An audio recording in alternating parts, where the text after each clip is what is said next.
Aku turut berduka dengan gugurnya suamimu.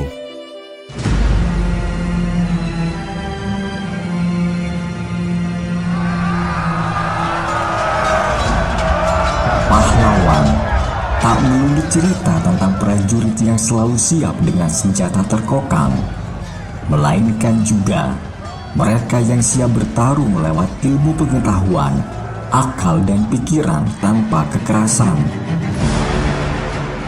Namanya mungkin tak seheroik yang kita kenal saat ini, namun jasanya membuka jalan lebih lebar untuk negara. Tidak sekedar bangga karena telah merdeka, namun bangga karena akhirnya juga mampu berada di tempat terdepan sebagai sebuah negara. Salah satunya adalah Boru Lopian.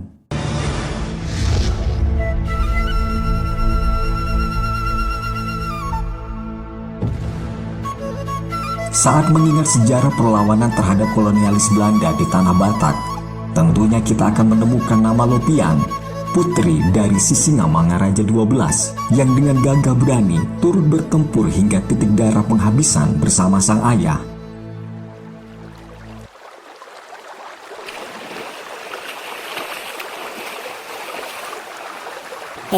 Putri Lopian, kau kan sudah berusia 17 tahun dan sudah punya pariban. Cobalah kau belajar memasak dan berdandan. Kau ini kan seorang putri raja. Masa bergaulnya dengan para prajurit dan latihan bela diri? Tomboy kali kau ini, bah.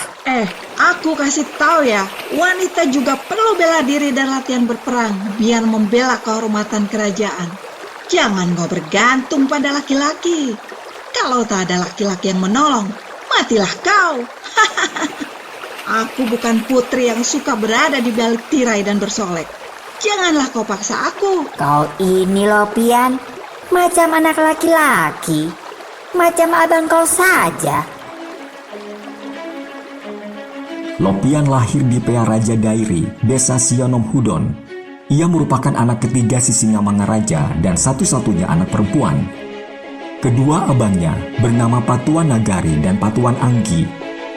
Perang Batak sendiri berlangsung kurang lebih 29 tahun sejak Sisingamangaraja XII memerintah di Bakara pada 1878. Kita harus mengakhiri perang ini sesegera mungkin.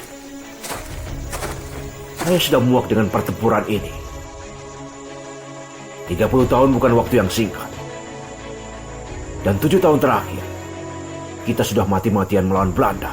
Tapi ayah, pasukan Belanda semakin kuat. Tak sebanding dengan pasukan kita. Dan mereka sudah menduduki Bakara ini, ayah. Tenanglah Patuan Nagari. Ayah sudah meminta bantuan dari pasukan Aceh. Sebaiknya kita harus cari tempat pengungsian baru untuk anggota keluarga dan para warga lainnya. Kira-kira kemana lagi, ayah? Bahal Batu, Balige, Luban Julu, dan si Borong-Borong sudah diketahui Belanda. Benteng terakhir di sekitar Pea Raja, Sionom Hudon. Bawalah semua anggota keluarga ke sana.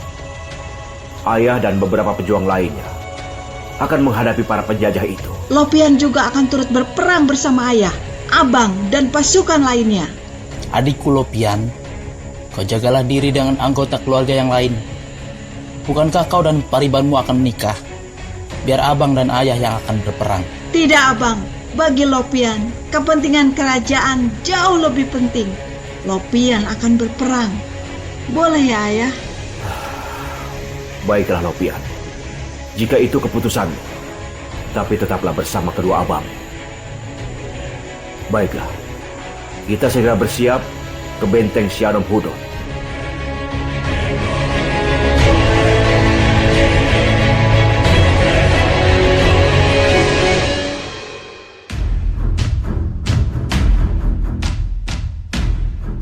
Memasuki Juni 1907, pasukan Belanda yang dipimpin Christoffel meningkatkan pencarian mereka. Sisingamangaraja XII bersama keluarga dan pejuang lainnya keluar masuk hutan Dairi. Kala itu, Boru Lopian berusia 17 tahun. Boru Lopian bersama kedua saudaranya, Patuan Nagari dan Patuan Anggi, ikut dalam kelompok pejuang itu.